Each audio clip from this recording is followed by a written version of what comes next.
पाठी केला होता टहास, शेवटचा दिवस गोड व्हावा. आता निशिंतीने पावलो विसावा, कुंटलिया धावा तृष्णेच्या.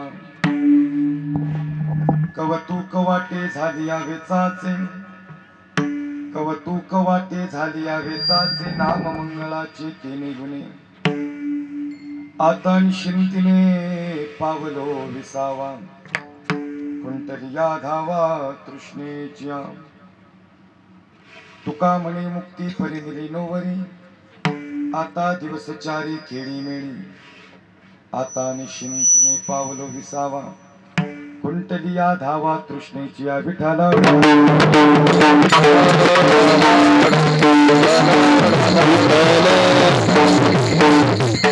नमो ज्ञानेश्वरा, नमो ज्ञानेश्वरा.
तुमचा अनुग्रह दादलो पावन झालो चराचरी.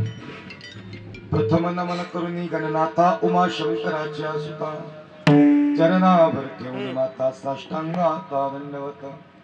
महायोग पीठे तटे भीमरथ्यम, वरम पुंडरीकायनातून समागत्य तिष्ठन्दमानंद कन्नम, परब्रह्मलिंगम भजे. हरी पांडुरंगा कर, पांडुरंगा कर, पांडुरंगा करू, पांडुरंगा करू पांडुरंगा कर, पांडुरंगा कर, पांडुरंगा करू प्रथम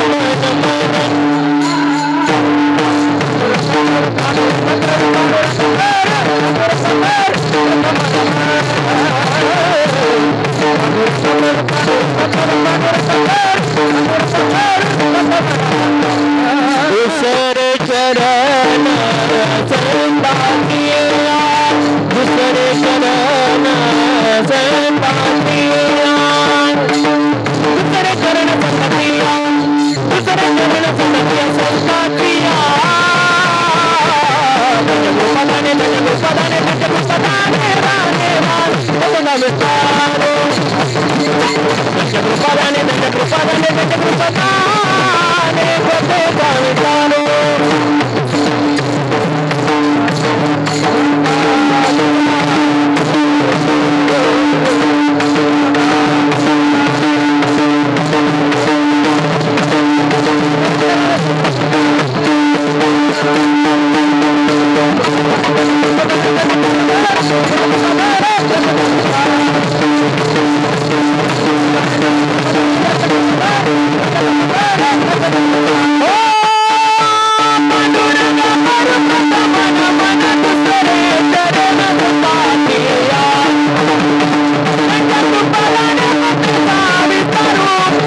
दुसरे चरण संतांच्या त्यांच्या कृपादाने कथेचा विस्तारू बाबाजी सद्गुरु दास तुका कैलास राणा शिवचंद्र मोळी मनिंद्र माथा मुकुटी जळाळी कारुण्य सिंधू भव दुःखारी तुझ वीन शंभो मज कोण तारी जयांचे केली या स्मरण होय सकळ विद्येंचे धिकरण त्याची वंदू श्री चरण श्री गुरूंचे ते नमस्कारोणी आता मस्तक हे पायावर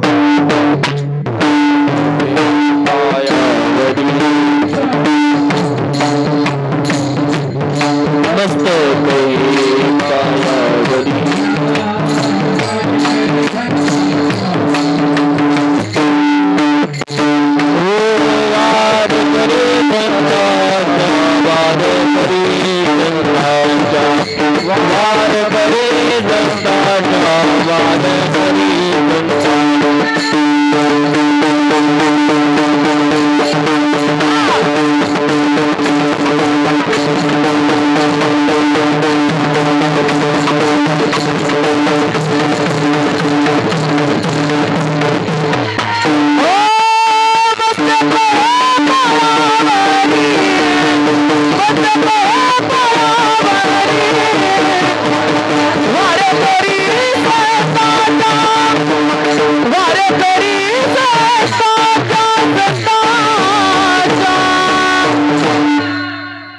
मस्तक हे पायावर या वारकरी संतांच्या गुरुर् ब्रह्मा गुरुर्विष्णू गुरुर्देव महेश्वरा गुरुर साक्षात परब्रह्म तस्मै श्री गुरवे नमः याजसाठी केला होता टहास शेवटचा दिवस गोड व्हावा आता निश्चिंतीने पावलो विसावा कुंटली या धावा तृष्णेची प्रस्तुत प्राप्त स्त्री प्राप्त प्रसंगी हरि कीर्तन रूपी सेवेकरता सादर केलेला अभंग महान भगवत भक्त पंचमे निर्माते वैराग्य संपन्न सदैव वैकुंठाला जाणारे तसेच सिंधुताई सम्राट छत्रपती शिवाजी महाराज यांचे असणारे गुरु श्रीमंत श्री संत श्रेष्ठ जगद्गुरु तुकोबार यांचा अभंग असून 42 वर्षाचा परमार्थ व्हावा आणि 42 वर्षाचा परमार्थ होत असताना साधन संपावं आणि साधन संपल्यानंतर साध्याच्या अवस्थेवर आल्यानंतर तुकोबार यांच्या मुखातील उद्गार विठ्ठल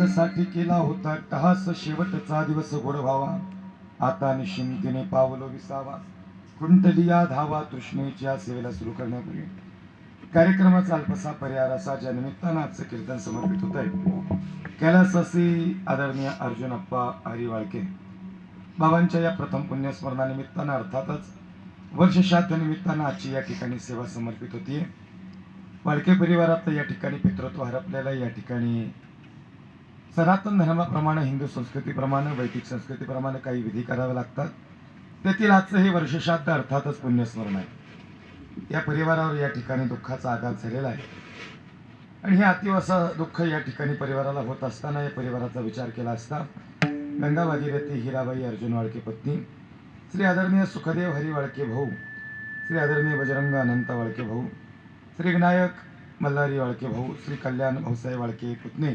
श्री जालिंदर भाऊसाहेब वाळके पुतणे श्री ज्ञानदेव अर्जुन वाळके मुलगा श्री तुकाराम अर्जुन वाळके मुलगा असा असणारा हा परिवार आणि या परिवाराला या ठिकाणी पितृत्व हरपल्यामुळे या ठिकाणी खऱ्या अर्थानं हे दुःख होणं साहजिकच आहे ही सेवा या ठिकाणी समर्पित करत असताना या प्रथम पुण्यस्मरणानिमित्तानं वर्षश्राद्ध निमित्तानं ही सेवा या ठिकाणी समर्पित होत असताना या कार्यक्रमाच्या प्रसंगी गायनाचार्य मृदंगाचार्य टाळकरीवृंद विनेकरी चोपदार आदी करून सगळेच उपस्थित आहे सर्वांचं हृदयातून अंतःकरणातून धन्यवाद गायनाची साथ करण्यासाठी अतिशय सुंदर पहिली चाल या ठिकाणी ज्यांनी गायली महाराष्ट्रातील नामवंत गायनाचार्य संगीतरत्न संगीत विशारद हरिभक्तपरायण दत्ताजी महाराज चव्हाण यांच्यासाठी एकदा जोरदार टाळ्या वाजवा दत्ता महाराज तुमच्या हृदयातून अंतःकरणातून धन्यवाद याही आधी दत्ता महाराजांनी मला साथ केलेली आहे अतिशय फार सुंदर आणि तार सप्तकात या ठिकाणी महाराजांचा आवाज आहे महाराज तुमच्या हृदयातून अंतःकरणातून धन्यवाद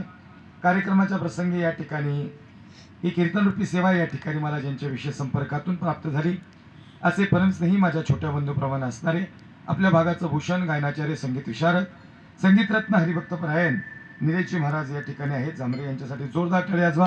निलेश महाराज, तुमच्या हृदयातून अंतःकरणातून या ठिकाणी धन्यवाद आहे. या कार्यक्रमाच्या प्रसंगी गायनाची साथ करण्यासाठी अतिशय सुंदर पहिली पंचपदी गायली हरिभक्तपरायण देवा महाराजांसाठी जोरदार टाळी वाजवा. त्यांच्या हृदयातून धन्यवाद. तसेच या कार्यक्रमाच्या प्रसंगी या ठिकाणी गायनाचार्य, त्यांची वारकरी शिक्षण संस्था आहे, माझे परमस्नेही जीवलग मित्र आदरणीय दिलीपजी महाराज मुळे यांच्यासाठी जोरदार टाळी वाजवा. आपल्या भागाचं भूषण आणि खऱ्या अर्थानं फार चांगल्या पद्धतीने विद्यार्थी घडवण्याचं कार्य या ठिकाणी महाराज आपण या ठिकाणी करता. श्री क्षेत्र मांदळी या ठिकाणी आपली संस्था आहे. आपल्या हृदयातून अंतःकरणातून या ठिकाणी धन्यवाद आहे. या कार्यक्रमाच्या प्रसंगी मृदंगाची साथ करण्यासाठी तालसम्राट, मृदंग सम्राट, मृदंगाचार्य हरिभक्तपरायण कृष्णा महाराज महाडिक यांच्यासाठी जोरदार टाळी वाजवा. कृष्णा महाराज, तुमच्या हृदयातून अंतःकरणातून धन्यवाद आहे. तसेच हरिभक्तपरायण बाळासाहेब महाराज यांच्यासाठी जोरदार टाळी वाजवा. वारकरी भूषण बाळासाहेब महाराज, तुमच्या हृदयातून धन्यवाद. सर्व शिक्षण संस्थेच्या मुलांचं धन्यवाद. या कार्यक्रमाच्या प्रसंगी हरिभक्तपरायण प्रमोद महाराजांसाठी जोरदार टाळी वाजवा. प्रमोद गुरुजी, तुमच्या हृदयातून अंतःकरणातून धन्यवाद. या कार्यक्रमाच्या प्रसंगी साऊंड सिस्टीम फार सुंदर आहे, त्यांच्यासाठी एकदा जोरदार टाळी वाजवा. त्यांच्या हृदयातून धन्यवाद. यूट्यूबचा काय लाईव्ह चालू आहे का? चॅनल आहे. कोणता चॅनल? आपली परंपरा. ही अशी जपत राहा आपली परंपरा. त्यांच्यासाठी जोरदार टाळी वाजवा. आणि या ठिकाणी त्यांच्या हृदयातून धन्यवाद. चांगलं शूटिंग करा, फक्त काही वांगाळ टाकू नका. तुमच्या हृदयातून धन्यवाद. या कार्यक्रमाच्या प्रसंगी सामाजिक क्षेत्र, धार्मिक क्षेत्र, कला, क्रीडा, कृषी, सहकार, शैक्षणिक, व्यापार, उद्योग अनेक क्षेत्रातील मंडळी कार्यक्रमाच्या प्रसंगी उपस्थित आहेत. सर्वांच्या हृदयातून अंतःकरणातून धन्यवाद. सर्वांच्या चरणावर साष्टांग दंडवत प्रणिपात. आणि सेवेला सुरुवात विठाला.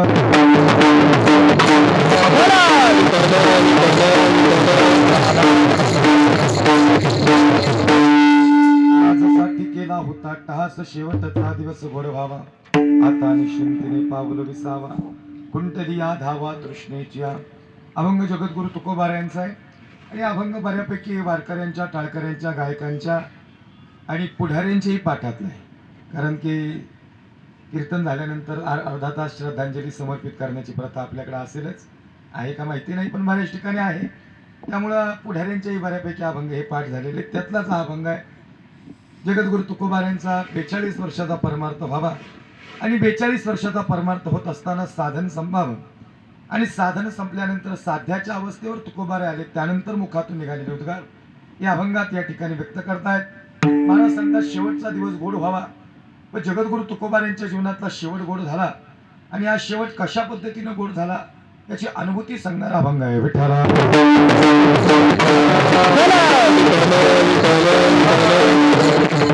तत्पूर्वी या ठिकाणी सनातन धर्माप्रमाणे, हिंदू संस्कृतीप्रमाणे, वैदिक संस्कृतीप्रमाणे काही विधी कराव्या लागतात. त्यातील आजचं हे पुण्यस्मरण आहे. अर्थातच वर्षश्राद्ध. एका वर्षानंतरही बाबा तुम्ही केलेलं पुण्य आणि त्या पुण्याचं या ठिकाणी आम्ही परिवाराने केलेलं स्मरण, अर्थातच पुण्यस्मरण. एका वर्षानंतरही या ठिकाणी आमची तुमच्यावर असणारी श्रद्धा, अर्थातच वर्षश्राद्ध. आणि म्हणून खऱ्या अर्थानं हे विधी कराव्या लागतात. या ठिकाणी याला काहीतरी कारण आहे. शास्त्राच्या परिरेखेत तुमचं माझं जीवन आहे. आणि म्हणून या ठिकाणी शास्त्राच्या परिरेखेत जगत असताना प्रत्येक गोष्टीला काही ना काही शास्त्र आहे. आणि म्हणून या ठिकाणी या परिवाराने या ठिकाणी बाबांची ही शेवटची आठवण आणि खऱ्या अर्थाने भावपूर्ण अशी श्रद्धांजली समर्पित करण्यासाठी या ठिकाणी आजच्या कार्यक्रमाची रूपरेषा आपल्यासमोर ठेवलेली आहे. म्हणून या ठिकाणी अन्नदान, पिंडदान आणि ज्ञानदान या तिन्हीचा समन्वय साधत या कार्यक्रमाची परिपूर्णता होतीये. पिंडपदावरी दिला आपुल्या माझे झाले गयावर्जन, पिटले पितरांचे ऋण. या पितरांच्या ऋणातून मुक्त होण्यासाठी काही विधी करावे लागतात. त्यातील आजचं हे पिंडदान आहे. मग अलीकडच्या वेल एज्युकेटेड, वेल क्वालिफाईड आणि उच्च शिक्षित शिकलेल्या प्रत्येकाला असा प्रश्न पडला की आमची माणसं आमच्यातून निघून गेली आणि निघून गेल्यानंतर एवढा मोठा अट्टहास का करायचा, का करायचं पिंडदान, का करायचं पिंडदान, आणि नाहीच केलं पिंडदान तर चालणार नाही का? याचं थेट उत्तर हे चालणार नाही. आमची पिढी ही वेल एज्युकेटेड जरी आली, वेल क्वालिफाईड जरी असली तरी वेल कल्चरल असणं फार गरजेचं आहे. आपली संस्कृती आपण जपणं गरजेची आहे. आपली परंपरा आपण जपणं गरजेची आहे. आणि म्हणून या ठिकाणी संस्कृती काय म्हणते, आपलं कल्चर काय म्हणते हे फार महत्त्वाचं आहे. मग अलीकडच्या एज्युकेटेड व्यक्तीला हा प्रश्न पडला, शिकलेल्या व्यक्तीला प्रश्न पडला की आमची माणसं तर निघून गेली, ती माणसं इथे का? हजारो किलोमीटर महाभारतात वर्णन आहे त्यांचं. खऱ्या अर्थानं ते वरतून खाली पाहतात की माझ्या घरात एक तरी कुलवान कुणी जन्माला आला का की मी गेल्यानंतर तू माझी आठवण काढेल. एवढा आयुष्यभर कष्ट केलं खऱ्या अर्थानं प्रतिकूल परिस्थितीतून या परिवाराला अनुकूल दिवस आणले आणि हे सर्व करत असताना मी गेल्यानंतर कुणी माझी आठवण काढतंय का या अनुषंगाने या ठिकाणी ते पित्र वरतून खाली पाहतात आणि म्हणून थोडस इफेक्ट राहू द्या, थोडे दिन राहू द्या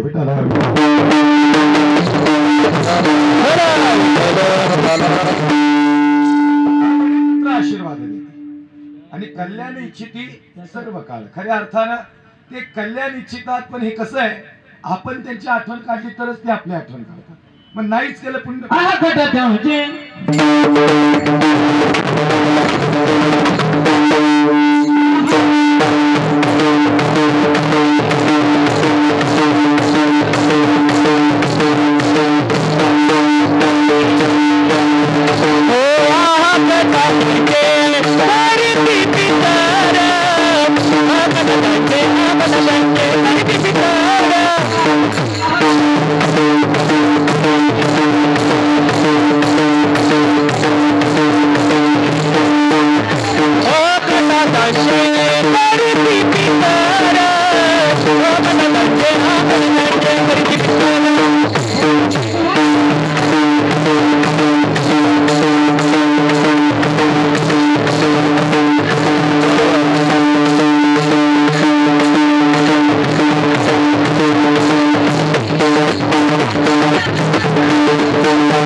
कोणीतरी या ठिकाणी वंशात कोणीतरी असं जन्माला आला का की मी गेल्यानंतर तो माझी आठवण काढेल. पहा, तुमचं माझं सर्वांचं जीवन हे शास्त्राच्या प्रेरे घेते.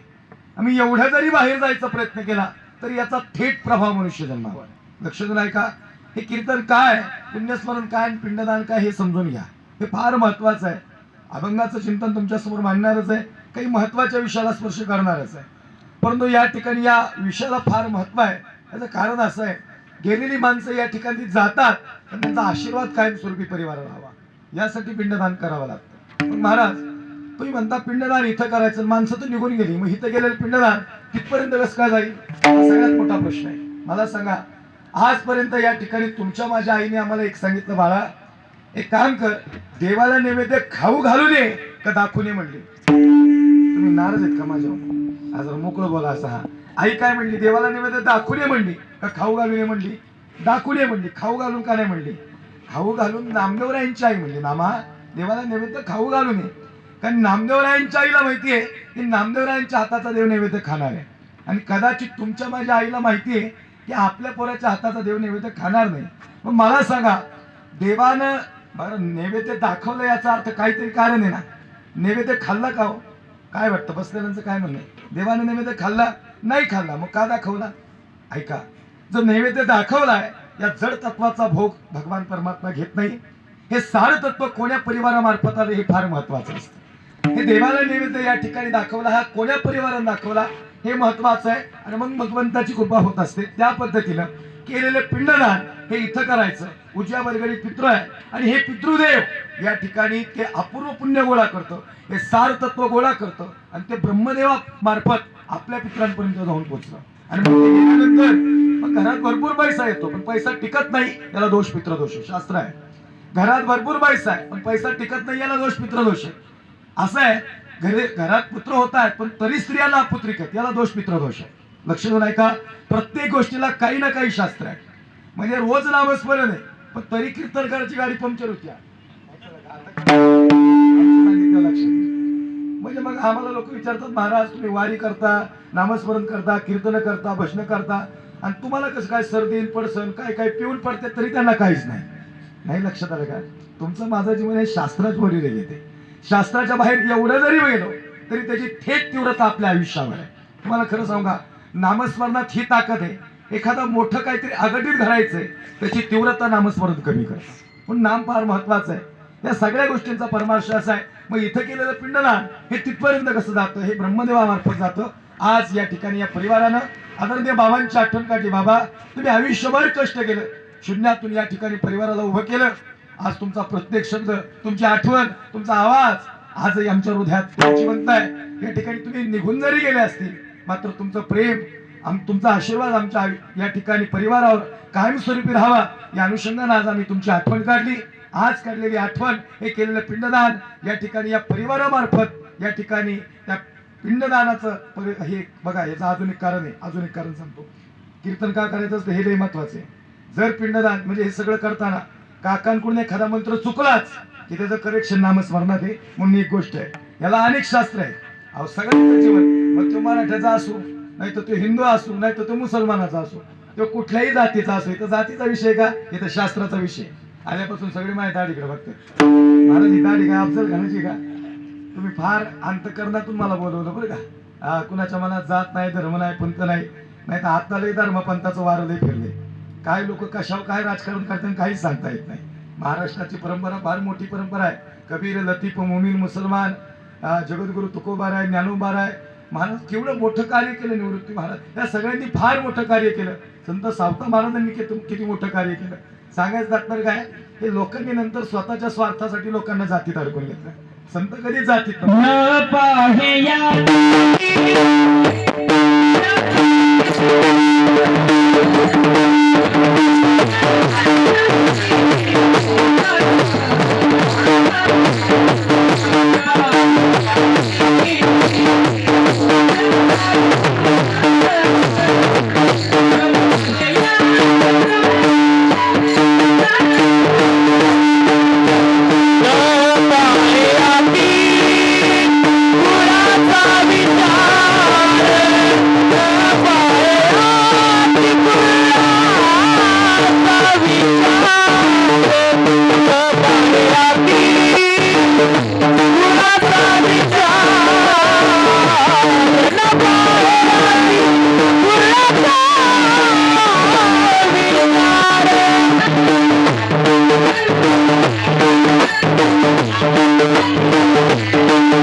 विष्णुमय जग वैष्णवांचा धर्म वेदा भेद ब्रह्म अमंग. सांगायचं तात्पर्य असं सजन हो, खऱ्या अर्थानं हा महाराष्ट्र 18 पगड जाती आणि 12 बलुतेदारांनी मिळून उभा केलेला आहे. सजन हो, या अनुषंगाने या ठिकाणी थोडंसं चिंतन मांडत असताना पण तुमचं माझं जीवन हे शास्त्राच्या परिरे घेते. अभंग बऱ्यापैकी सगळ्यांच्या पाठी, पण शेवटचा दिवस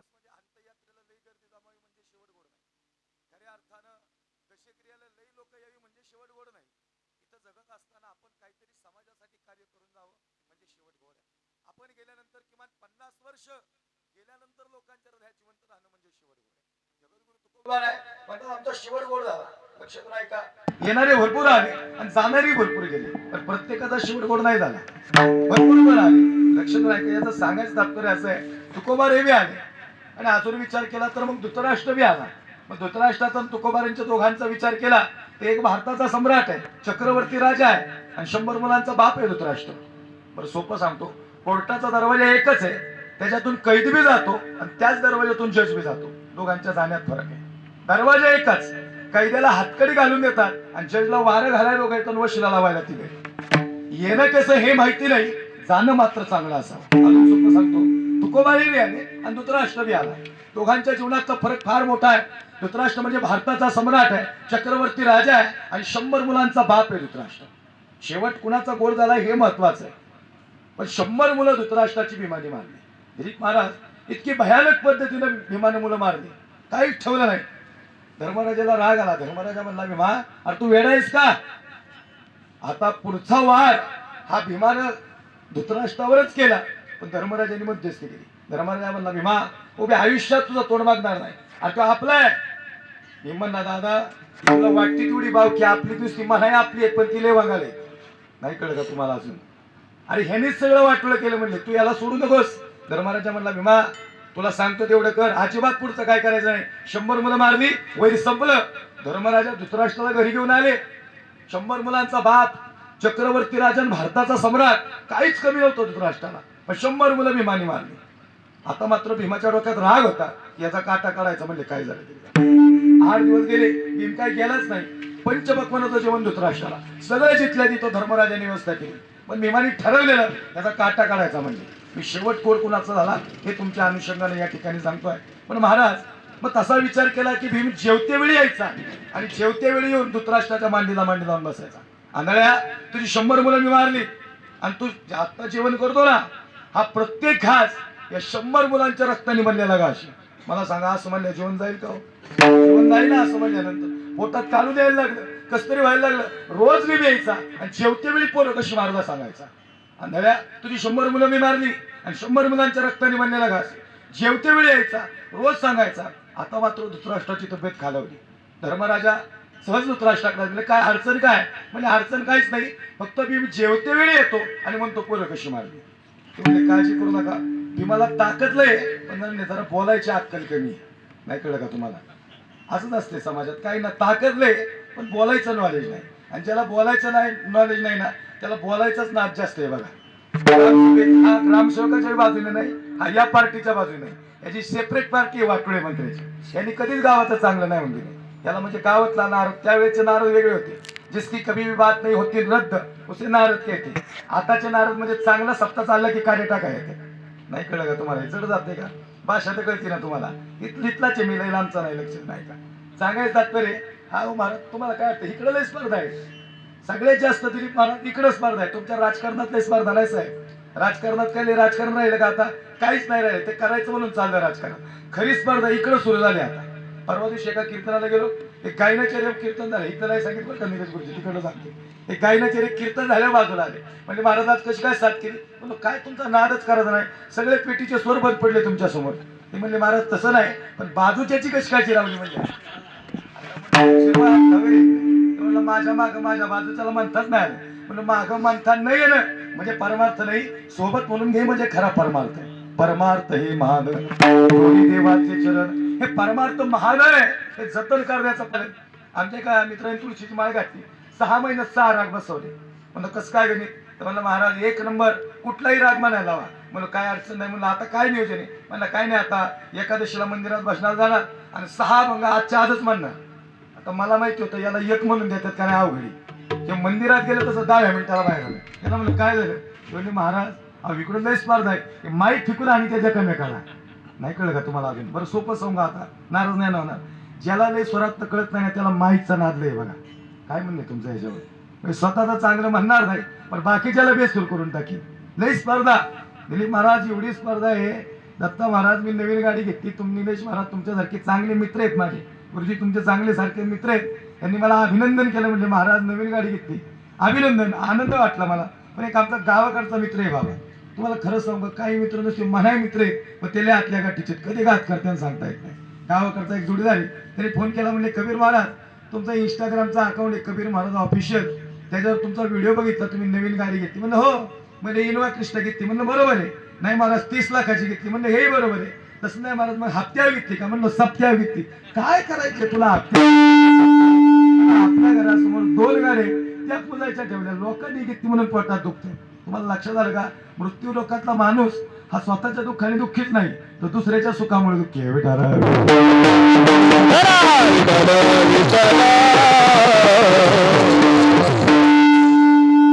सम्राट होता चक्रवर्ती राजा, 100 मुलांचा बाप धृतराष्ट्र.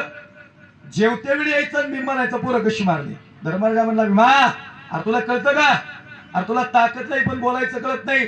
जन्म उपरांत आदमी 2.5 साल में बोलना सीखता है पर क्या बोलना चाहिए ये सीखने के लिए पूरी जिंदगी निकल जाती है. भीमा अरे तुला बोलायचं कळत नाही. अरे तो धृतराष्ट्र आपला दादा अरे तो भांडण लावतो. झालं काय? काही नाही. अरे जेवते वेळी सांगतात हे पोरं कशी मारली. बघ उभ्या आयुष्यात तुझा तोंड मागणार नाही भीमा. माझा शेवटचा शब्द आहे तुला जेवते वेळी सांगायची नाही पोरं कशी मारली. भीम लय हुशार होता महाराज. 8 दिवस गेलाच नाही धृतराष्ट्राकडं. 9व्या दिवशी परत जाऊन बसला. आंधळ्या आमच्यात भांडण लावतो. अरे तुला कळतं का? दादानी सांगितलं जेवते वेळी सांगू नये पोरं कशी मारली. आता जेवणाचं ताट येणार आहे म्हणून 2 तास आधीच आलो सांगायला तुला. नाही लक्षात आलं का? 2 तास अगोदरच गेला. ते जे ताट येणार आहे तुझी 100 मुलं मी मारली. 100 मुलांच्या रक्ताने बनलेला घाशी. धृतराष्ट्राला पोटात कालवायला लागलं. समजे ना काय करावं. केले कर्म झाले त्याची भोगा आले आणि उपजले मेले आयुष्य किती. अरण्यात निघून गेला धृतराष्ट्र. जंगलाला आग लागली आणि होरपळून गेला. सांगायचं तात्पर्य असं आहे 100 नागिनीची पिल्लं या ठिकाणी जळली. नागिन आंधळी झाली आणि त्याचं कर्म त्याला भोगावं लागतं. धृतराष्ट्राचं कर्म होतं. येणं कसं आहे माहिती नाही. जाणं मात्र चांगलं नव्हतं. याच्या उलट जीवन तुकोबारांचं होतं. ना भारताचे सम्राट ना चक्रवर्ती राजा. परिस्थिती आम्ही सदैव सुडके जाऊ पुरती विके कुत्री घर राखत. महाराज परिस्थिती काहीच नाही पण आले कुठून? वैकुंठात. इथले नाहीत महाराज. आले कुठून याला प्रमाण आहे.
येथे उपकारासाठी आले घरच्या वैकुंठी. म्हणजे आले कशासाठी? समाज उपकार करण्यासाठी. तुकोबारे म्हणतात विठोबारी मृत्यू लोकातली लोक उरफाट्या काळजाची. नाही कळलं का तुम्हाला? इकडला शब्द या अर्थातच वागाळे. उपकार करण्यासाठी आले. बुडते हे जग न देखवी डुला येतो कळवळा म्हणून. कळवळा काही नाही परिस्थिती तुकोबाऱ्यांची. आम्ही सदैव सुडके जवळ येतात चोर झाके. जाऊ पुरती विके कुत्री घर राखते. अशी साधारण परिस्थिती. 64-65 लाखाची सावकारकी सहज पाण्यात टाकली महाराजांनी. आवडी म्हणती महाराज अरे कशासाठी परमार्थ?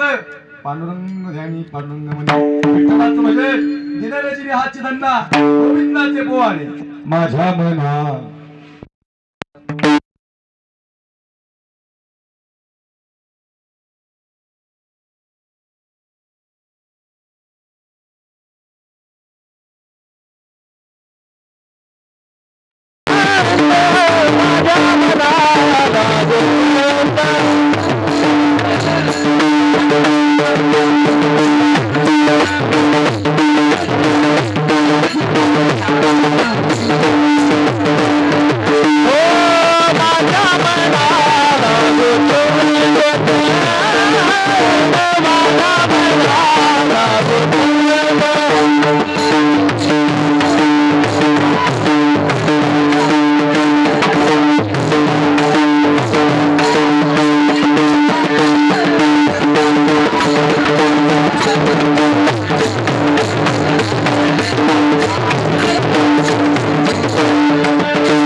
माझ्या मनाला गोचंद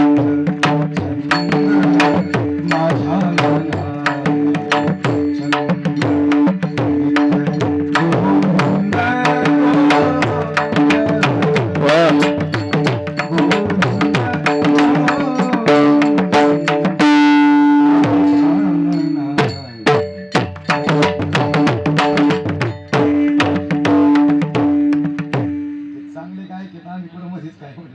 चांगले गायक असते ना दिलीप महाराज ते आम्ही थोडं शांत घ्यायचं नाही ते हिलेर गेले ते कुणालाच म्हणून देत नाही आणि कुणी म्हणलेलंही त्याला आवडत. आता हे तरुण पोरं आहेत नुसती गायला एक नंबर नाही पाठातली पोरं आहेत हे लय महत्वाचं आहे. लक्ष नाही का तरुणा भाग्यवंत नटे हरी कीर्तन काय आवाज आहे महाराज दोघांचा पार तार सप्तकात आवाज आहे.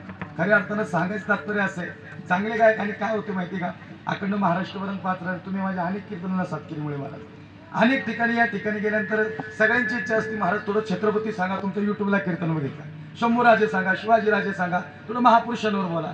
मग आता कृष्ण महाराज शिवाजी महाराज सांगायचे म्हणले ते मुळमुळीत सांगून चालेल का मी पक्वाजला पांढरी दोनला बाबा मी आधी पांढरी 4लाही कीर्तन करायचो पण आता अलीकडे काळी 2ला नंतर पांढरी 2ला करायला लागलो. ज्या दिवशी वाटून काळी 1लाय त्या दिवशी आपलं भजनाला बसणार तुमच्यासोबत लई लोड घेणार नाही काळी 1ला रंगत नाही कीर्तन. लक्ष नाही का सांगायचं तात्पर्य असे कीर्तन करायला हे बघा लई गायन लई स्वरातलं मला कळत तरी नसतं लई ताण छंद नसला तरी कान छंद पाहिजे मला स्वर गेलेला कळला त्याला स्वर येतो लक्ष नाही का आणि म्हणून हे गायनही करायचं आणि महाराजही सांगायचे हे सप्त्यातलं कीर्तन एवढं सोपं नाही. छत्रपती शिवाजीराजे हायस्केलला सांगायला लागतं मी जर असं म्हणलो राजे म्हणले बऱ्याच का तानाजी लई दिवस झाला तिथे सांगवीला आला नाहीस मला येणार होतं राजा पण नगरवर यायचं का श्रीगोंद्याकडून यायचं मध्ये परत रस्ता खराब होता म्हणले ते गारगावच्या तिथे मला वाटलं श्रीगोंद्याच्या तिथेची असं म्हणलं बोलवेल का मला परत कोणी. छत्रपती शिवाजीराजे म्हणजे तर रुबाब राजगडावर महासाहेब जावं आणि महासाहेब सांगतात राजा दिसतो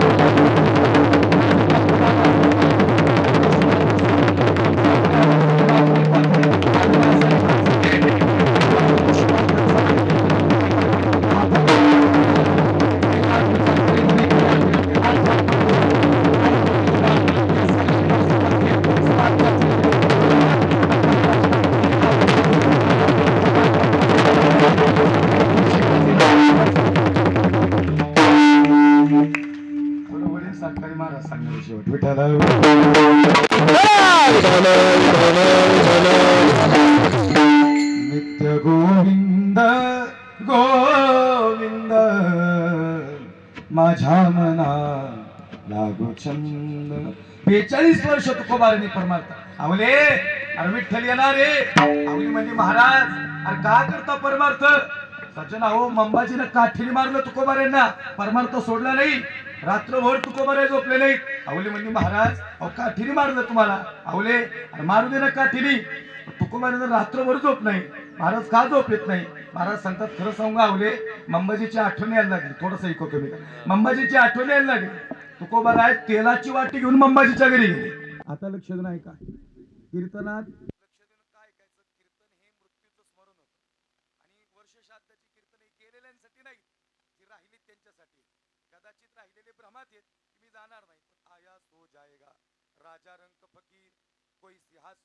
कोई बांध गया जंजीर महाराज इथं फार मोठी माणसं गेली जाणार नाही का रावण गेला तर 28 कोटी भिंती सोन्याच्या 28 कोटी नाही 7 कोटी घरं सोन्याची 22 क्विंटल सोनं होतं घराच्या चौकटीला आपली 50 तोळ्याची चेन घातल्या सगळ्या गुंड्या उघड्या ठेवते जाणार नाही का येथे नाही आले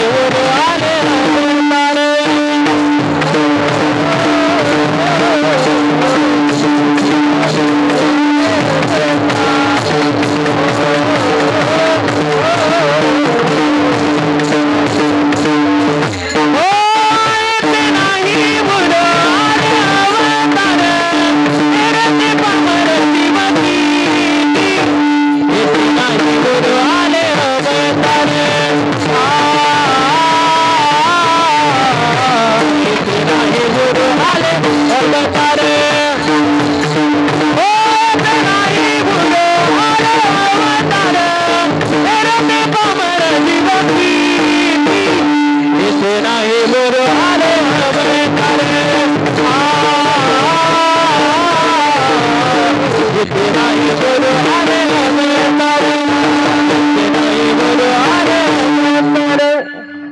येथे नाही उरे आले अवतार येर ते पामर जीव किती. मग कृष्ण महाराज इथं अवतार राहिले नाही म्हणजे अवतारवाले राहणार आहेत का? अवतारवाले बी जाणार आहेत कदाचित. ए बोला बडबड न करू, लागली तशी लागू द्या आता शिस्ती, त्याच्यातच जाणार का तास. विठाल विठाल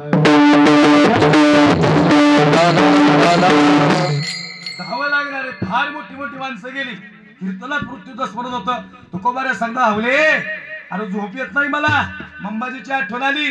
रात्रभर तुकोबाऱ्या झोपले नाही, तेलाची वाटी घेऊन मंबाजीच्या घरी.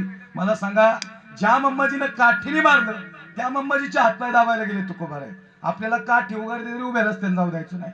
मंबाजी दार उघडा. हे तुका कालचा मार कमी आहे का मार खायला आला?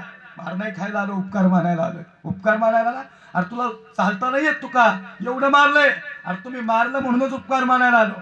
खरं सांगू अम्माजी, तुम्ही मारलं ना, रात्रभर तुका झोपला नाही, रात्रभर जखमा दुखत होत्या. जेवढ्या तीव्रतेने तुम्ही मारलं तेवढ्या तीव्रतेने जखमा दुखल्या, आणि जेवढ्या तीव्रतेने जखमा दुखल्या तुम्ही मारल्यामुळं मला माझ्या विठ्ठलाची आठवण आली, आणि म्हणून तुमचे उपकार मानायला आलो. या जगाच्या पाठीवर असे संत नाहीत. साष्टांग दंडवत केलं मंबाजीना. आवले अरे मंबाजी पाया पडत होता. आवली म्हणली महाराज एक मंबाजी असे लई आहेत, यांचं काय करणार, नका करू परमार्थ. आवले अरे तसं नाही होणार बाबा, नको नको म्हणा. पण तू माया जा काळ आला जवळी ग्रासावया. आवले अरे निश्चिंत होणार आहे. माझ्या विठ्ठलाने शब्द दिलाय तुम्हाला घ्यायला येणार आहे. गोठे गुंतलासी पंढरीच्या राया. आवले बघ शोभाकासराची बायको म्हणती अरे तुम्ही काकडत काकडत काकडत जाता, गार पाण्याने आंघोळ करता. महाराज मी तुम्हाला आज गरम पाण्याने आंघोळ घालते. आवली म्हणली महाराज जाऊ नका तिच्याकडे, फसवणार तुम्हाला. अहो तुम्ही माळ घातली, तुम्ही वारी करताय, तिच्या नवऱ्याला माळकरी केलं, तुम्ही तुमचा संसार संपवला, तिचा संसार संपवला, तिला राग आला. महाराज जाऊ नका. महाराज म्हणतात आवले तसं नवं, अरे ती गरम पाण्याने आंघोळ घालणार आहे. महाराज म्हणले, आवली म्हणली महाराज किती भोळे हो तुम्ही, तुम्हाला लक्षात येत नाही. खरं सांगू का तुकोबाऱ्यांची बायको सारखी बांधायची महाराजांबरोबर. आणि एक सांगू का तुमचं ओळखलंय ना अजून, बायको बांधणारी असली तर संसार माहिती. ज्याची बायको बांधणारी त्याचा संसार लय सुखाचा आहे. तुम्हाला आमच्या का बघू नका, आम्ही बांधाय घरीच नाही. आता रात्री कीर्तन करून सकाळी लगेच पाठ निघून आले, घरी गेलं की लेकरं बाळा झोपलेले असतात. परत सकाळी निघावं, परत लेकरं बाळा झोपलेले असतात. एखाद दिवशी सुट्टी असली की लहान लेकी माझी 5 वर्षाची अशी निहार तोंडाकडे बघती. 1 तास झालं तोंडाकडे बघते. मला काय प्रश्न पडला तेवढ्यात ती म्हणते आई कोण आहे बुवा, बाप आहे तुझा, कोण आहे काय म्हणते नाही लक्षात आलं. तुकोबाऱ्यांची बायको म्हणजे लई भांडाय जबरदस्त. एक सांगू का तुकोबाऱ्यांच्या बायकोची भांडणी तुकोबांची नव्हती, त्या काळ्या विठ्याचा मुर्दा गेला आणि तुकोबारा येडगेत करायला लागले. म्हणजे विठोबाशी भांडणं. आवले अरे जे बोलायचं ते मला बोल, माझ्या विठ्ठलाला बोल नका बघ. अरे येणार आहे माझा विठ्ठल, त्यांनी शब्द दिलाय, तो म्हणला मला मुराडी म्हणून येणार आहे. आवली म्हणली महाराज अरे यायचा तर कधीच आला असता, एवढा त्रास तुम्हाला. बघ आवले शोभाकासरची बायको गरम पाण्याने आंघोळ घालणार. बघ माझ्या भगवंतानं मला इशारा दिला तो येणार आहे. गेले तुकोबार आहे तिच्या घरी, बसल्या आंघोळीला. काय वाटतं आई तुम्हाला, गरम पाण्याने आंघोळ घालेन? तिच्या डोक्यात राग होता, राग होता तिच्या डोक्यात. अंतकरण भरून आलं, हृदय दाटून आलं. महाराज शांत झाले. गरम पाणी तर केलं नाही महाराज, पण एवढं उकळतं पाणी केलं, आणि उकळतं पाणी महाराजांच्या अंगावर टाकलं. जसं अंगावर पाणी पडलं तसं तुकोबाऱ्यांच्या हृदयातून थेट आवाज. लागला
ऐसे करा नारायण भावरे केशवा माय बापा विठ्ठला कोठे विठ्ठला श्री पंढरीच्या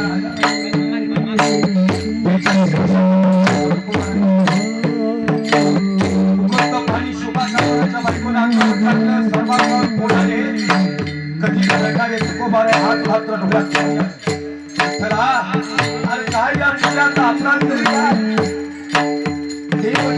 देव हा कोणी ऐकता आला सदा नाम पुरुष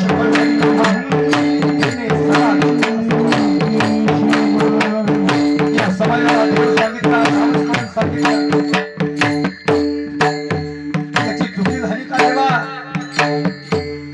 अरे तू शब्द दिला होता जा तुला या मृत्यू लोकात कार्य कर मी मोहारी म्हणून तुला घ्यायला येईल आता दिसो नाही जना हरी करा नारायण विठ्ठला यावं लागेल आवडी भक्ती नाही विठ्ठल मला माहिती आहे देवा तुकोबांना जगाचा मार्ग दाखवल्या उकळतं पाणी अंगावर पडलं आई सर्वांना फोडाले आणि महाराजांच्या हृदयातला आवाज थेट विठ्ठलापर्यंत भावरे केशवा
जळे माझी काया लागला वनवा धावरे केशवा माय बापा आता दिसू नये जना ऐसे करा नारायणा विठ्ठला अरे यावं लागेल बाबा हे गुरुडा सांग देवाला बोलवलंय म्हणून गुरुडाने सांगितलं महाराज माझं वशिला नाही मग काय करू गुरुडा पाय लक्ष्मीचे हाती लक्ष्मीच्या हातात देवाचे पाय लक्ष्मीला सांगा लक्ष्मी म्हणली देव झोपलेत आता देवाला उठवलं तर रागवतील मग काय करू आई देवाला दया नाही येत का येणारे देव तुका म्हणे शेषा जागे करा ऋषिकेशा हे शेषा आता तू शेपटी जरी हलवली तरी देव उठतील सांग देवाला शेष म्हणलं महाराज शेपटी हलवल्यावर देव उठतील पण मला जिवंत ठेवतील का काल्या मर्दानात नुसतं हार बसल्यावर तरी मार खायला लागला ते चेंडू गेला पेंडे गेला कृष्ण मला द्या स्वर्ग सांग पिधा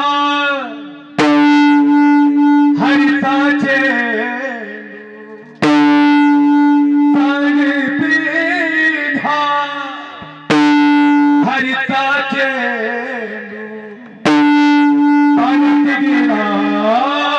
कसा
तुकोबारांची नजर त्यांच्याकडे गेली.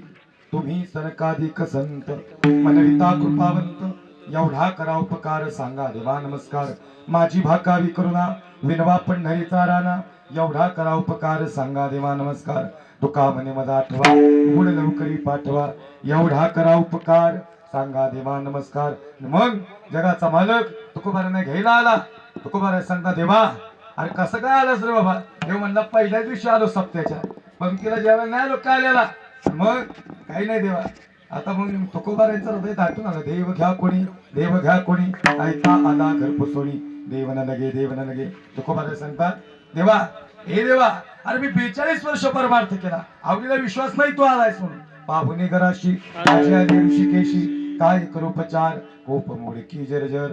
42 वर्ष परमार्थ आणि केलेलं नामस्मरण आज फळाला आलं.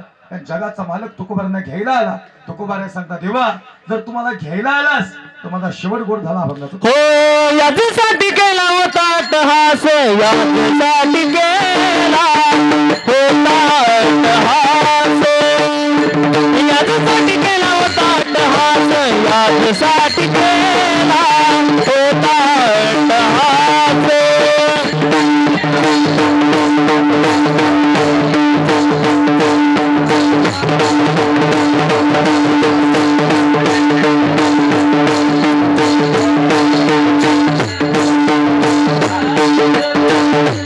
याच्यासाठी केला होता अट्टहास याच्यासाठी केला होता अट्टहास याच्यासाठी केला होता अट्टहास याच्यासाठी केला होता अट्टहास याच्यासाठी केला होता अट्टहास याच्यासाठी केला होता अट्टहास याच्यासाठी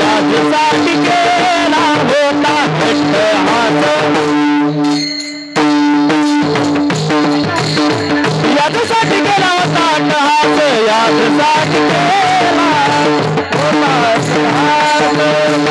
याच्यासाठी केला होता अट्टहास याच्यासाठी केला होता अट्टहास. शेवटचा गीत गोड भावा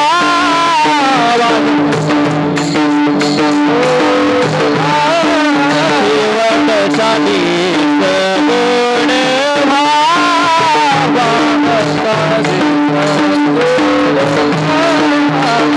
आता निश्चितीने बाबा विसावा आता निश्चितीने बाबा विसावा आता निश्चितीने बाबा विसावा आता निश्चितीने बाबा विसावा आता निश्चितीने बाबा विसावा आता निश्चितीने बाबा विसावा आता निश्चितीने बाबा विसावा आता निश्चितीने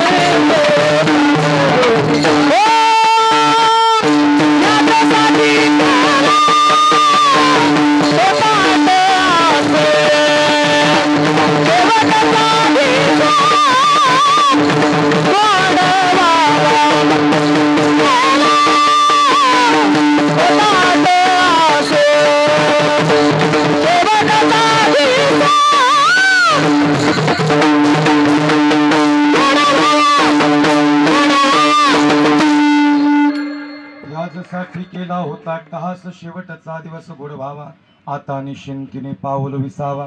कुंटलिया धावा तृष्णेची जगाचा मालक तुकोबांना घ्यायला आला म्हणून तुकोबारांचा शेवट गोड झाला. आपल्याला देव घ्यायला येणार नाही पण देवाच्या चरणाजवळ जायची संधी आपल्याला आहे. ते तुकोबारांनी केलं ते आम्हाला करावं लागेल. शेवटची 10 मिनिटं फक्त कीर्तन घेणार आहे. या ठिकाणी थोडं 5-10 मिनिटं उशीर चालू झालंय त्यामुळे 10 मिनिटं या ठिकाणी शेवटची घेणार आहे. थोडं वडील या विषयावर बोलणार आहे आणि सेवेला या ठिकाणी अगदी 10 मिनिटात या ठिकाणी पूर्णविराम देणार आहे. तत्पूर्वी अभंगाचं भजन विठ्ठलाचं भजन विठोबा बाळके बाबांच्या या प्रथम पुण्यस्मरणानिमित्तानं अर्थातच वर्षश्राद्ध निमित्तानं आजची या ठिकाणी सेवा समर्पित झाली. आणि ही समर्पित सेवा होत असताना या ठिकाणी त्यांना ही शेवटची भावपूर्ण श्रद्धांजली अर्पण करण्यासाठी सामाजिक क्षेत्र असेल धार्मिक क्षेत्र असेल कला क्रीडा कृषी सहकार शैक्षणिक व्यापार उद्योग अनेक क्षेत्रातील मंडळी कार्यक्रमाच्या प्रसंगी उपस्थित आहेत. सज्जनाहो या ठिकाणी या परिवाराला झालेलं दुःख हे फार मोठं दुःख आहे. आदरणीय या ठिकाणी वडिलांचं जाणं झालंय आणि या परिवारानं या ठिकाणी हे कार्य या ठिकाणी करत असताना हे पुण्यदान हे विशेषतः या ठिकाणी बाबांची आठवण काढली. या जगाच्या पाठीवर मातृत्व सांगणं फार सोपं आहे पण पितृत्व सांगणं फार अवघड आहे. आजपर्यंत आम्ही अनेक ठिकाणी कीर्तन करताना आम्हाला ज्या वेळेस आई सांगायला लावलं त्यावेळेस आई सांगणं हे फार सोपं ठेवलं. ही शेवटची 10 मिनिटात लक्ष देणं आहे का? ज्या वेळेस संतांनी आई सांगितली त्यावेळेस या ठिकाणी संतांनी संतत्व समोर ठेवलं आणि मग मातृत्व आमच्या समोर सांगितलं. त्याचं कारणच असं आहे, आईवर बोलण्यासारखं भरपूर आहे पण बापावर बोलण्यासारखं फार कमी आहे. आज या परिवारात पितृत्व हरपलेलं हे दुःख यांना माहिती आहे, पर दुःख हे शिकार आहे. म्हणजे या दुःखाची तीव्रता परिवाराची आणि याची तीव्रता फार मोठी आहे. पण आईच्या डोळ्यातलं पाणी सगळ्यांना दिसतं, पण बाप मात्र आमचा रडताना आजपर्यंत कोणी पाहिलं नाही. बसलेल्यांनी शेवटची 10-15 मिनिटं अगदी लक्ष देऊन ऐका. धन्य माता आणि नंतर पिता. संतांनी आधी आई सांगितली नंतर बाप सांगितला. कवनाची माय आणि नंतर बाप. म्हणजे आधी आई सांगितली आणि नंतर वडील सांगितले. याचं कारण असं आहे, आईचं प्रेम हे सगळ्यांना समजलं पण बाप मात्र समजायला फार जड गेलं. छत्रपती शिवाजी राजांना आई साहेब जिजाऊंनी घडवलं हे सूर्यप्रकाश इतकं सत्यच आहे. पण शुभा राजांसाठी त्याग करणारा, कर्नाटक प्रांतात राहून त्याग करणारा हा राजा खऱ्या अर्थानं शहाजी राजा हा बाप लक्षात राहिला पाहिजे. कौशल्य मात्र रडताना दिलीप महाराज सगळ्यांनीच बघितली हो, पण लेकरांच्या विरहात रडणारा बाप राजा दशरथ हा लक्षात नाही आला कोणाच्या. माझ्या बाळाला निघू नका म्हणून टाव फोडणारी आई देवकी आणि सगळ्यांचंच लक्षात आली. ढगांचा गडगडाट, पावसाची रिमझिम आणि या जीव घेणे अवस्थेत या किनारून त्या किनार निघालेला बाप हा वसुदेव कुणाच्या तरी लक्षात आला पाहिजे. आई लक्षात आली पण बाप मात्र लक्षात नाही आला. आई तुमच्या प्रेमाला सॅल्यूट आहे. तुम्ही एवढं प्रेम केलं की तुमच्या प्रेमासमोर बिचारा बाप आमचा झाकला गेला. 9 महिने 9 दिवस आम्ही पोटात होतो. थोडासा इको कमी करा. 9 महिने 9 दिवस महाराज आम्ही गरकर फिरलो तरी आईने प्रेम केलं. आम्ही पोटातला आथा मारल्या.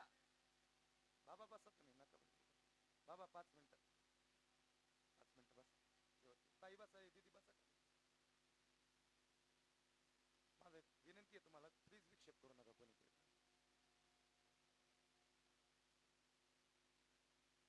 आम्ही गरकन पोटात फिरलो तरी आईने आमच्यावर प्रेमच केलं. आम्ही लाथा मारल्या आणि आई म्हणते युरुळ्यागत पोरगच्या लागी काय सांगू गरिबीच्या यात. आई का सांगतोय, तुमच्या प्रेमासमोर बापाचं प्रेम जात नाही. कष्ट तर बापाने बी केलं पण डोळ्यातलं पाणी नाही दिसलं त्याच्या आम्हाला. पण आई रडताना आम्ही प्रत्येक वेळेस बघितली हो. 9 महिने 9 दिवस शेवटची सोनोग्राफी डॉक्टरांनी केली. आई तू तरी जगशील नाही तर बाळ तरी जगन. पतीला अंडर कक्ष मध्ये बोलवलं. फॉर्मवर सही करा. फॉर्मवर सही केली. म्हणजे बाळाचं काय बी झालं तरी चालेल पण बाळाच्या आईला धक्का लावू नका. ज्या वेळेस डॉक्टर आईकडे आले ना, आईला विचारता आई एक तर बाळ तरी जगणार नाही तर तू तरी जगणार. आई म्हणते डॉक्टर अरे आईला विचारतेस का बाळ का बाळाचे. अरे माझे तू झाले तरी चालेल, माझ्या बाळाला धक्का लावू नका. आईशी कळवळ तरी लाभ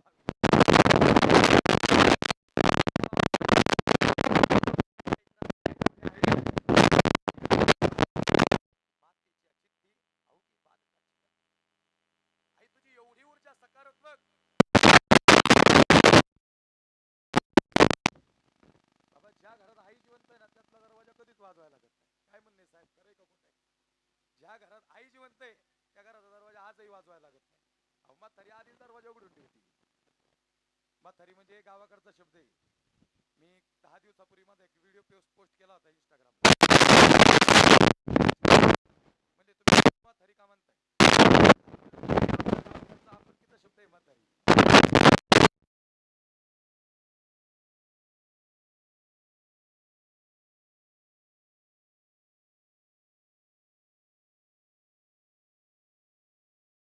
इंजिनला कळणार नाही पण घरासमोर किती गाड्या जाऊ द्या, गाडीच्या आवाजावरून आपल्याच पोराची गाडी ओळखणारी इंजिनियर म्हणजे आई. कुणालाच नाही कळ, आईला कळ. काय सेन्स दिला असं देवानं. बघा ना तुम्ही, ज्या घरात आई जिवंत आहे त्या घरात त्या पोराचा आवडीचा पदार्थ बनतो. आम्ही सगळी महाराज मंडळी आहे ना, आम्ही सगळे युवक रात्री 2 वाजता जरी घरी गेलो तरी म्हातारी ताड करून बाकरी टाकून देते. आईला म्हणून आयार जीव लागलोय आम्ही. आई म्हणते बाबा फक्त 2 घास खा ना मायाच. पुत्राची वार्ता शुभाईकी जय माता. जोपर्यंत आम्ही जेवत नाही ना, आणि आई जेवली नाही आमची, तर आई तुम्ही एवढं प्रेम केलं की तुमच्या डोळ्यातल्या अश्रू समोर आमचा बाप झाकला गेला हो. मी तर दौंड कीर्तन केलं होतं. चालू कीर्तनातच मुलगी उठली, तिने माझ्या हातात चिठ्ठी दिली. तिला म्हणलं काय झालं? ती म्हणे महाराज तुमचा झी टॉकीजला कीर्तन बघितलं 6 महिन्यापूर्वी, त्यावेळेस तुम्ही वानवळ्या देणारी आई सांगितली. त्यावेळेस आई जिवंत होती म्हणली. पण खरं सांगू का, आज तिची आठवण दाटून आली. म्हणजे एकदा तुमच्या मुखातून ऐकायचा तो शब्द. वानवळा म्हणजे आमच्या गावाकडचा शब्द आहे. 80 वर्षाची आजी बघितली आणि 60 वर्षाची मुलगी इथं बसताना कोणीही देखील विचारा तिची आई वानवळा देणारीची. खरं सांगू का ताई, सगळ्यात जास्त भांडणं आईची पुरीचीच आहे. दोघींचं लय पटतच नाही बघा, सारखी भांडणं होते. पण हे दिदी, तुम्ही रुसून बसल्यानंतर जेवणाचं ताट घेऊन आला म्हातारीच्या. पोरगी म्हणते माय, ज्या दिवशी सासरा जाईल ना त्या दिवशी सगळं संपलं.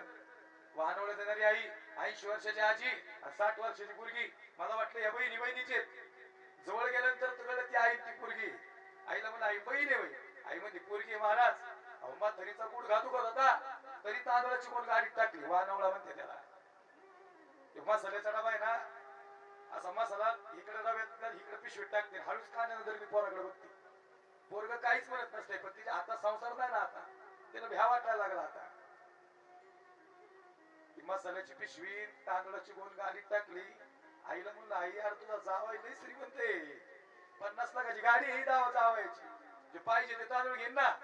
आई म्हणली महाराज अरे मला माहिती माझा जावाई लय श्रीमंत आहे, पण तुम्हाला खरं सांगू का, आता लेक घरी जाईल त्या तांदळाचा भात करेल आणि पहिला घास तोंडात घालेल ना, आणि मग तिला आईची आठवण येईल. आणि ज्या दिवशी आई जाईल ना त्या दिवशी घर शांत झालेलं असं. बसलेल्या कोणीही केला जिची आई जिवंत नाही ना, ते घर संपलं तिच्यासाठी. तसाच आमचा बाप आहे, पण तो पडद्याच्या आडचा कलाकार. आईच्या डोळ्यातलं पाणी कधी दिसतं बघा, रडायला आईलाच आला आधी. मग बापाला रडता येत नाही का? बाप स्वाभिमानी बाळा, त्याचा कणखरपणा, त्याच्या हृदयात सुद्धा लाजाळूची संवेदना, त्याची पहाडाची छाती, त्याचं हृदय गुलाब, त्याच्या घामाच्या धारांना हिरा मोत्याचा रुवा. प्रत्येक वेळेस आईच्या प्रेमापोटी आमचा बाप मात्र पडद्याआडच राहिला. कोण म्हणलं बापाला रडता येत नाही? तिथं बसलेल्या कोणीही पोराला विचारा बरं, लय भारी दिवाळी होती का आधीची साहेब? अरे कुणाची घर होती? आता बंगले बांधलेत. ते घर गळत होतं, म्हातारीने ते बघून उचललं तिथं नेऊन ठेवलं. ते तिथं घर गळायला लागलं. हैराण झालं, शेवटी कोपऱ्यात घेऊन बसतो पोराला. काय परिस्थिती दिली त्याच्या आयुष्यात भगवंताने. पण खरं सांगू का, आज या बाबांची परिस्थिती आहे ना, आयुष्यभर लई प्रतिकूल परिस्थिती दिवस काढले, पण सगळ्या पोरांनी या ठिकाणी पान फेडलं ना बाबांचं. आज केवढा मोठा कार्यक्रम आज उभा केला.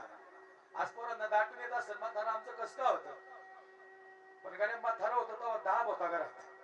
जोपर्यंत बंगल्यासमोर बाप आहे ना तोपर्यंत बंगल्याला शोभा आहे.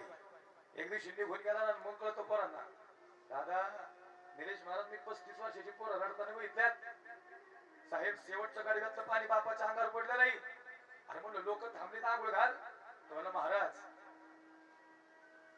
आयुष्यभर बनेलवरच बाप घेतला हो.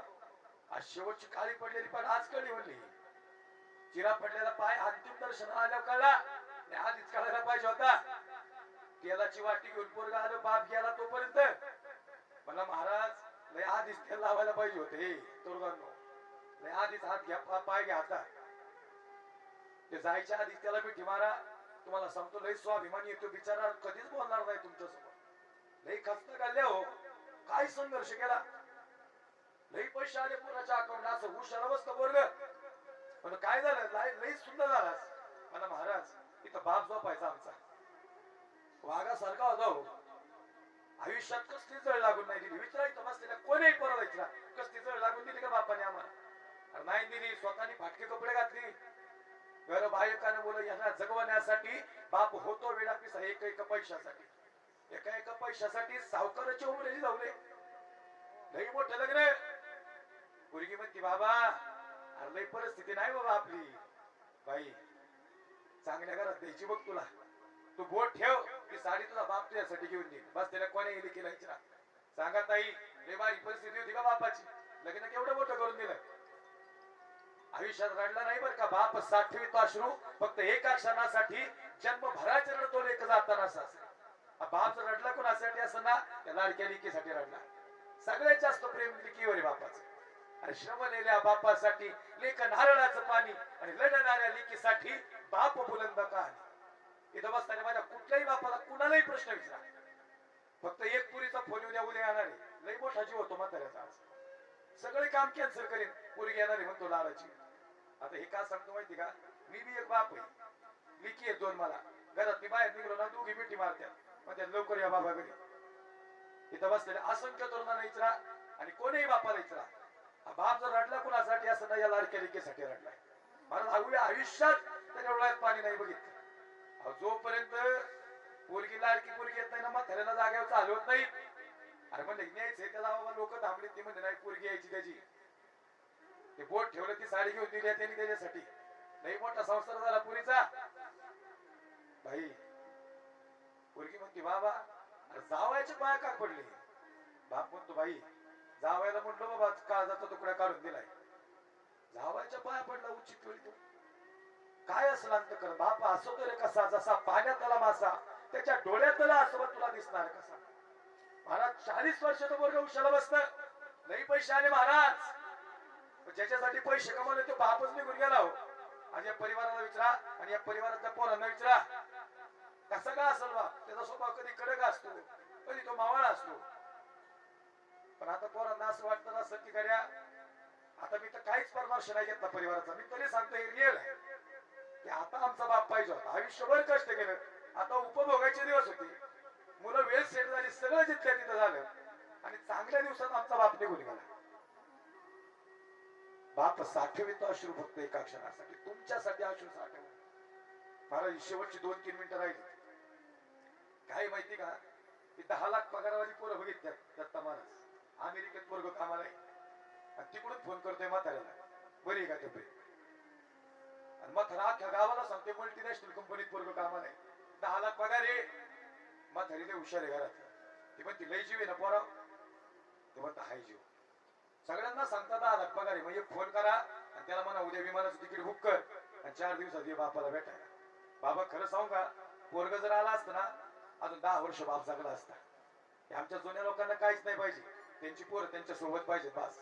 विचारा बरं तुम्ही, अरे त्या बापाची श्रीमंती ती पोर आहे, त्यांची पोरं निर्व्यसनी, सगळं जिथल्या तिथं. काय पाहिजे त्याला आयुष्यात, काय कमवायचे, काही नाही कमवायचं.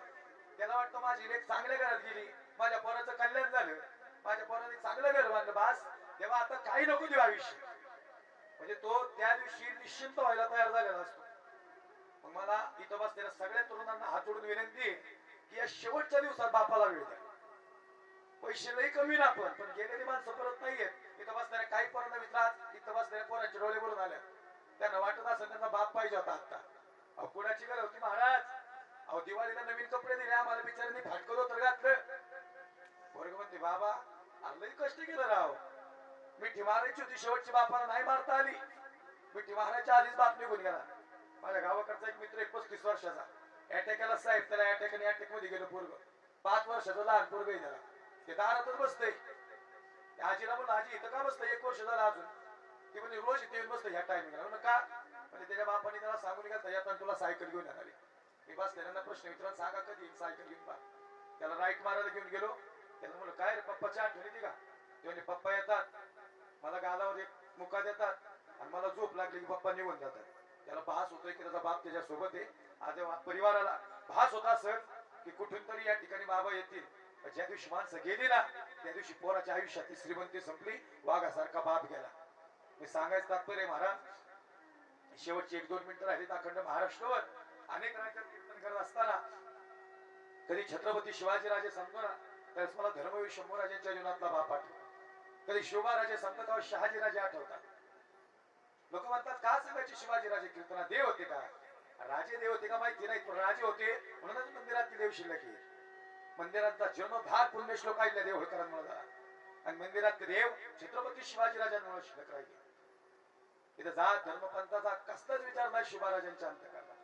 आज या परिवारानं मला बोलवलं, कुणाच्या मनात तरी का माणूस मुसलमानाचा आहे, बरं बघून कळतं का कुणाकडे मुसलमान आहे का काय. अहो कपाळावर कुणाच्या जात धर्म दिली काय, ते सांगायचं तात्पर्य काय महाराजांनी ऐश्वर निर्माण केलं. 32 मानाच्या सिंहासनावर निघालेला शिव महाराज आहे.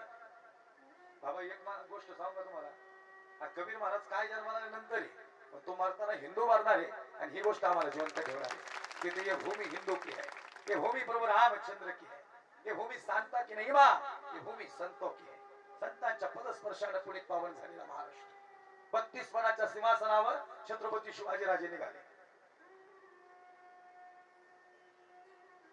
बाळराजे म्हणतात आबासाहेब या डोळ्यात पाणी नाही बघितलं आबासाहेब. आबासाहेब म्हणतात बाळराजे, बाळराजे म्हणतात हो आबासाहेब हे 32 पणाचं सिंहासन म्हणजे तुम्ही छत्रपती झाला. बाळराजे आम्ही छत्रपती झालो पण असंच नाही झालो. या छत्रपती होण्यामाग आमचा तानाजी होता, आमचा बाजीप्रभू होता आणि सगळ्यात मोठं योगदान आमच्या बापाचं होतं. जगी ऐसा बाप व्हावा त्याचा वंश मुक्तीस लावा. हा शेवटचा मुद्दा सांगतोय फक्त. महाराजे हे 32 पणाचं सिंहासन असंच नाही मिळालं, याच्यात योगदान आमच्या वडिलांचं आहे. ज्या वेळेस या महाराष्ट्रावरचं मोठं संकट अफजल खान 7.5 फुटाचा आला ना, त्यास अफजल खानानं सांगितलं तलवार घेऊन नाही यायची.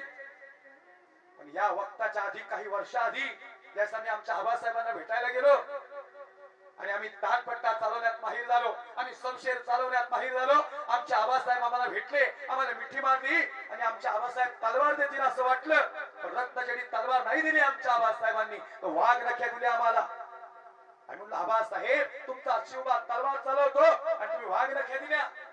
त्यावेळेस आबासाहेब म्हणले हो शिवबा राजे, भविष्यात पोराला काय पाहिजे ना हे बापाला चांगलं माहितीये, तुम्ही आम्हाला शिकवायचं नाही आम्हाला काय करायचं ते. आणि खरं सांगू बाळराजे, ज्या दिवशी अफजल खान समोर आला ना 7.5 फुटाचा अफजल, 2 वाव शरीर आणि पहार वाकवलती ताकद, आओ राजे आओ और हमारे गले लग जाओ. आमच्या सोबत होता संभाजी कवजे कोंढाळकर, आम्ही सोबत घेतला शिवा महाला, अफजल खान आणि सय्यद बंडा आणि कृष्णा भास्कर कुलकर्णी. आओ राजे, ज्या वेळेस अफजल खानाची मिठी पडली, आजपर्यंत 2 वाव शरीर आणि पहार वाकवणारी ताकद, ज्याने अफजल खानाने ज्याला धरलं त्याला मृत्यूच्या दारात ढकललं. आम्ही मृत्यूच्या दारात होतो, पण या वक्ताला तलवार नाही घेऊन जायचं तिथं. या वक्ताला आमच्या आबासाहेब मला आठवले. आबासाहेब म्हणतात शिवबा राजे, मोठ्या संकटात बापाची आठवण काढा. आणि मग आल्या लक्षात आमच्या वाघ नख्या काढल्या, सपकन अफजलच्या पोटात बसल्या आणि खपकन गोताळा काढला. दगा म्हणून अफजल खान संपला आणि इतिहास कडला. खऱ्या अर्थाने कृष्णाजीने वार केला, वार हुकला आणि हा वार हुकत असताना सय्यद बंडाने शिवराजांवर वार केला. राजे सांगला जीवा चल.